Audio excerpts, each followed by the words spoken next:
संशय बंधुओं कि जैसा कल क्रम था कार्यक्रम का शाखा में, उसी तरह से आज भी होगा। एक लीला जी, आप अपना ऑडियो वीडियो चालू करके अपना उद्बोधन प्रारंभ कर सकते हैं। लीना जी। ओम सतो मा सद्गमय तमसो मा ज्योतिर्गमय मृत्योर्मा अमृतंगमय।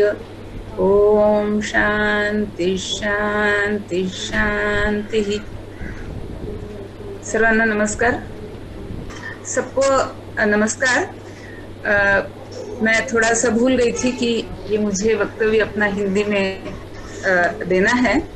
कल हम लोग इस बात पर पहुंचे थे कि हमारी संस्कृति आगे चल करके कैसी बनेगी। इसका उत्तर भी इसी बात पर निर्भर करता है कि हमें ये जो अपनी संस्कृति की बातें कही गई हैं, अपनी फिलॉसफी की बातें कही गई हैं, इनसे हमारा परिचय है कि नहीं है, और अगर है तो यह परिचय हमें किस तरह से स्वीकार्य है। मिथ्या है इस रूप में स्वीकार्य है या सत्य है इस रूप में स्वीकार्य है।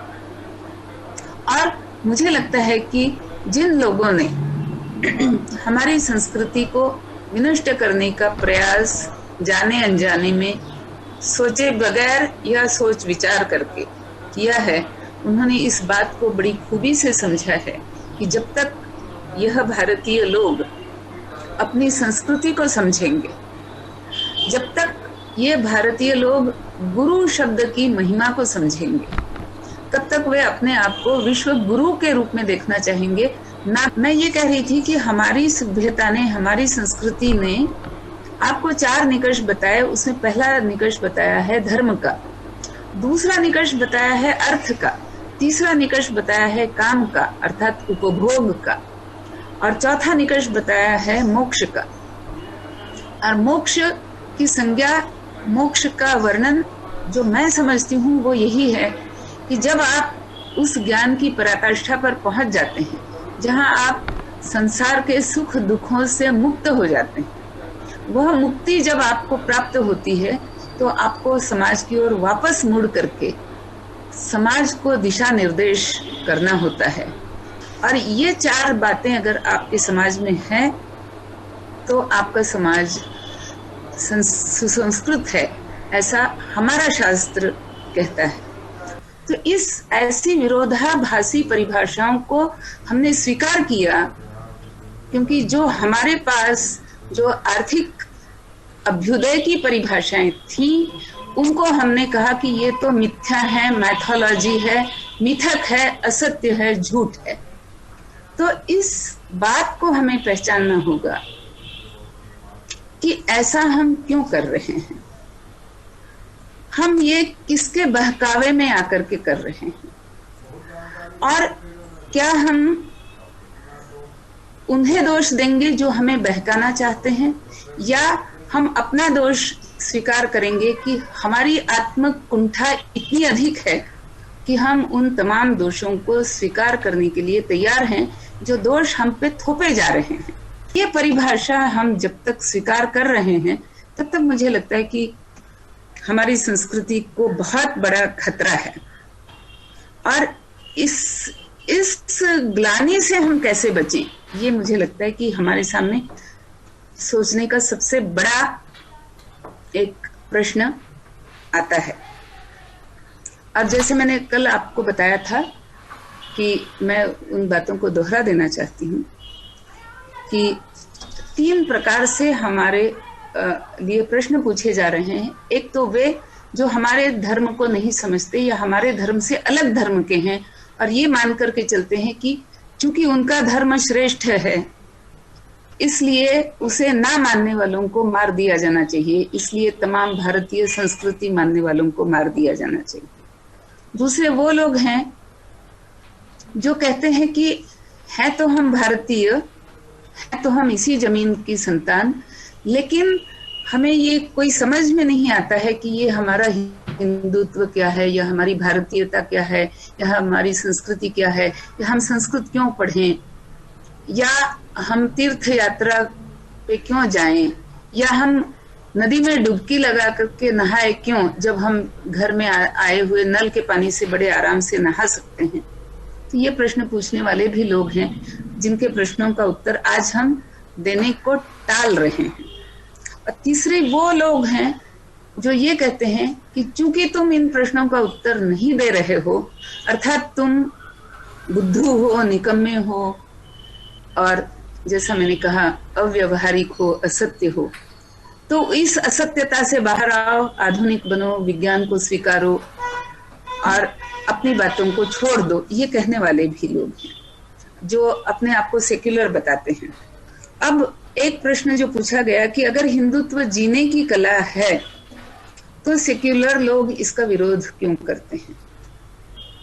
पहले तो मैं ये जानना चाहती हूँ कि आप सेक्युलर कहते किसे हैं।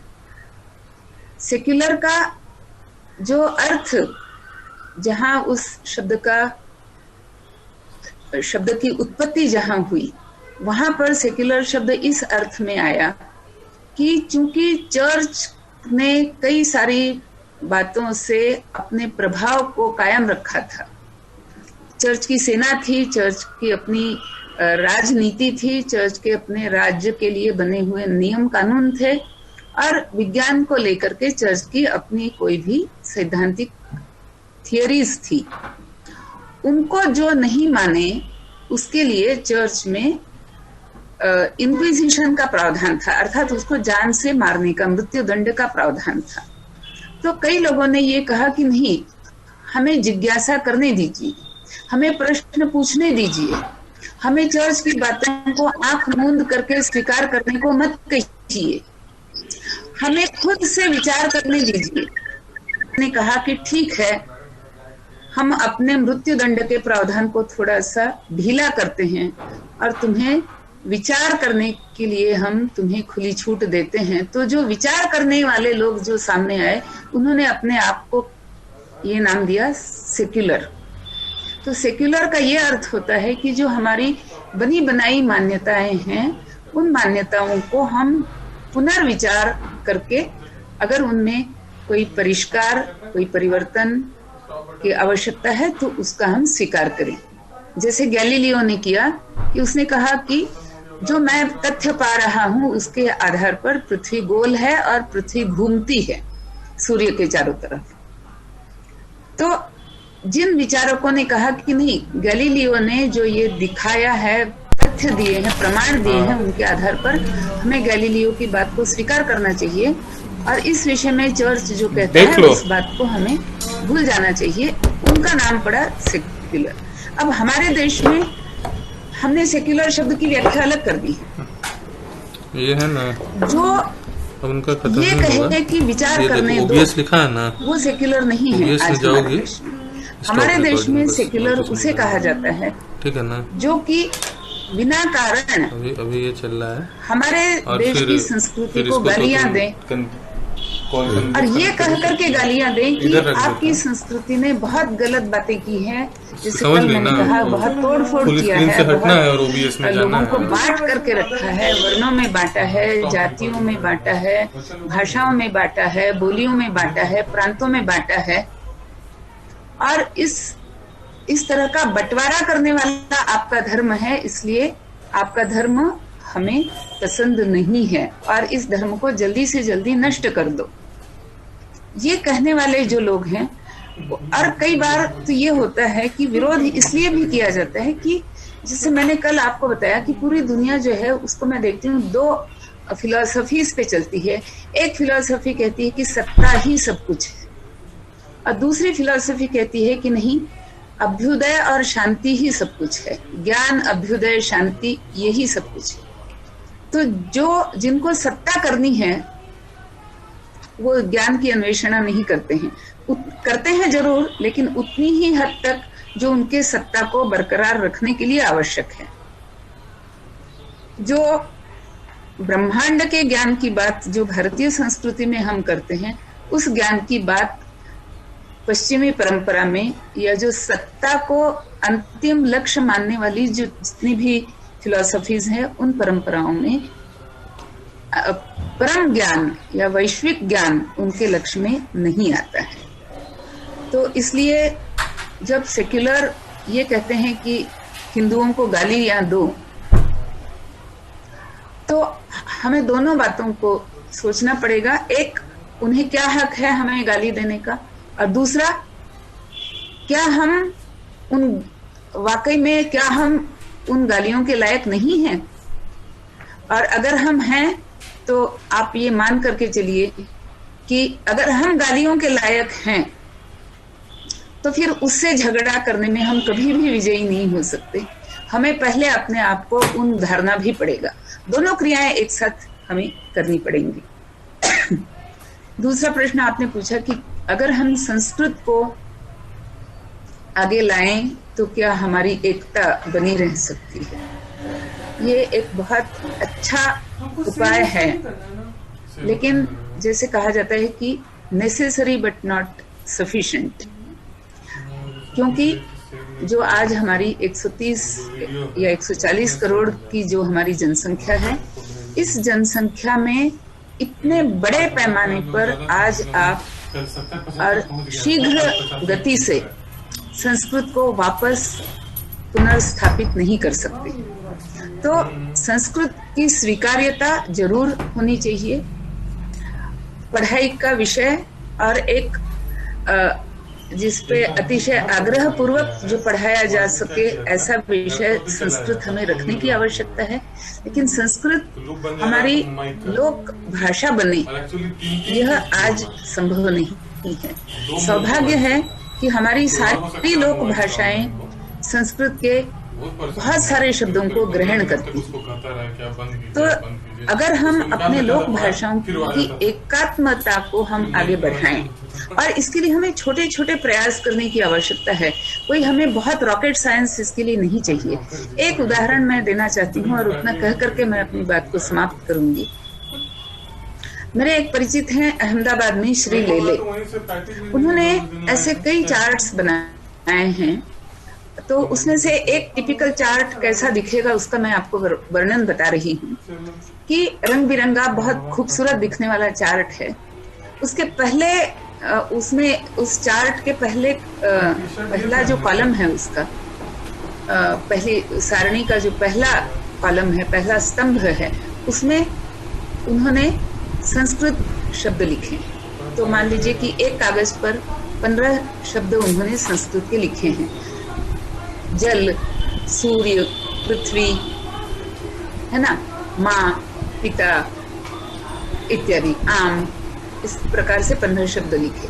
उसके आगे उन्होंने दूसरे कॉलम में उन्हीं शब्दों का हिंदी शब्द जो है वह लिखा। अब देखिए लिपि एक ही है। फिर मराठी शब्द लिखा तीसरे कॉलम में, यहाँ भी लिपि एक ही है। चौथे कॉलम में उन्होंने गुजराती शब्द लिखा, और गुजराती शब्द उन्होंने 2 तरीके से लिखा।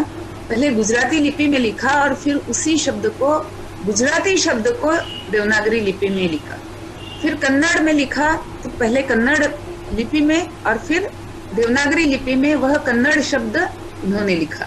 और इस प्रकार भारत की, मुझे लगता है कि कम से कम 17 भाषाओं के लिए उन्होंने इस प्रकार के चार्ट्स बनाए हैं, और करीब करीब 2000 शब्दों के चार्ट्स बनाने का उनका प्रयास चल रहा है, जिसमें अभी वो 400 शब्दों के आसपास कहीं पहुंचे हैं।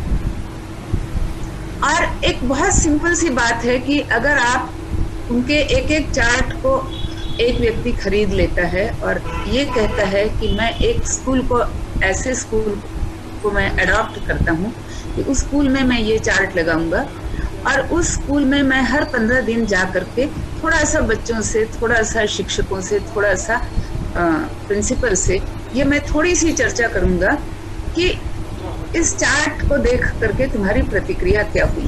क्या किसी बच्चे की उत्सुकता जागी, क्या किसी शिक्षक की उत्सुकता जागी, क्या किसी शिक्षक ने बच्चे को कुछ समझाने का प्रयास किया, इत्यादि इत्यादि। और ये जो मॉनिटरिंग है इसे मैं 1 वर्ष तक करने के लिए तैयार हूँ।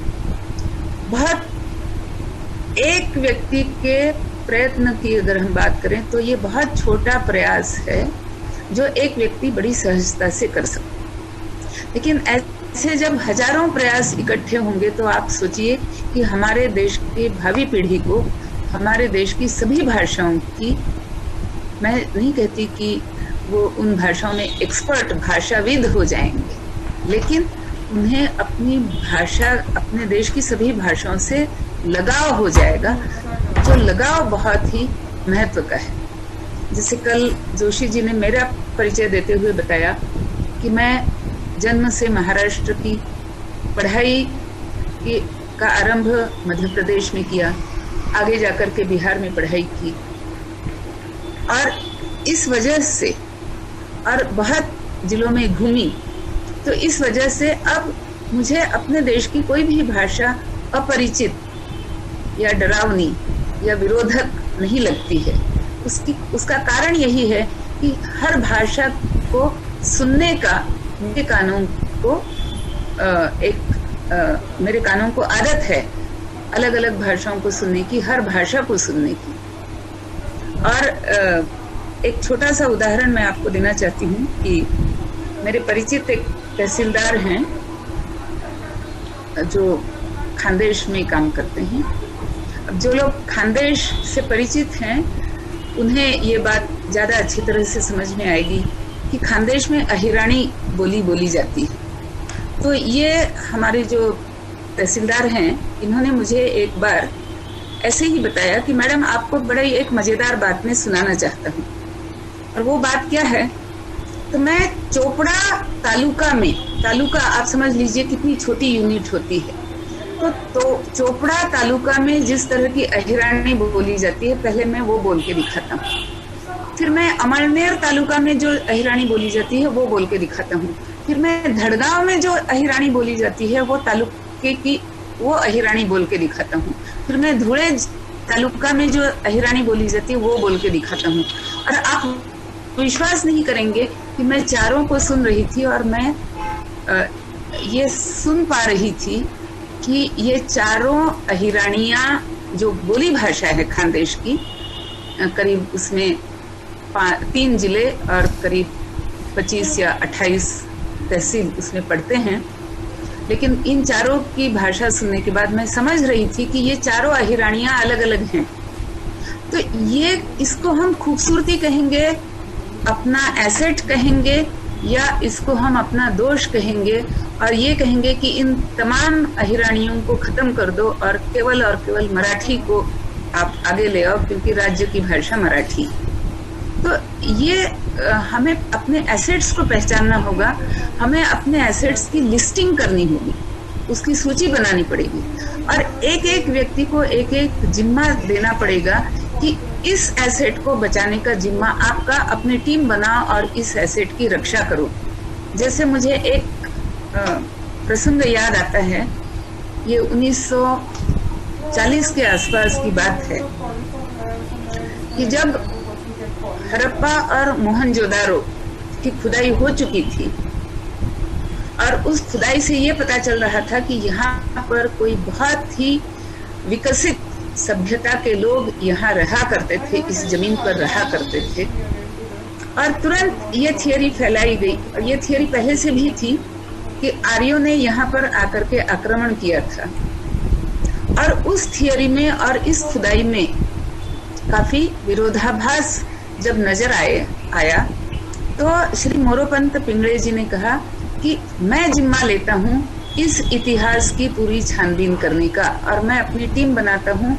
और उस टीम में उन्होंने वाकणकर जी को रखा, और आज हम सब वाकणकर जी के कृतज्ञ हैं कि उनके कारण अंततः सरस्वती नदी की खोज तक हम पहुंचे हैं, और आज हम ऐसी स्थिति में हैं कि शायद हम सरस्वती नदी को पुनरुज्जीवित कर पाएं। और अगर हम पुनरुज्जीवित कर लेते हैं तो पूरे